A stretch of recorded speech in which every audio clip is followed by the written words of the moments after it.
Good morning po mga kaibigan. Ito na yung ating mga papaya dito sa slope area sa bukid. So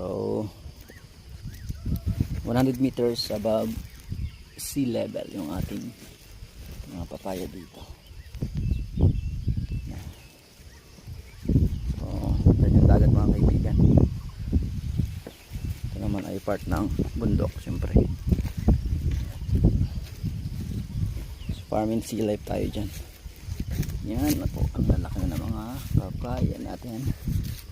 So nasa 500 po yung ating mga papaya dito. So intercrop with banana, lakatan. Siyempre meron din mga pinya, ng pirasong pinya. You know, ito ba yung ating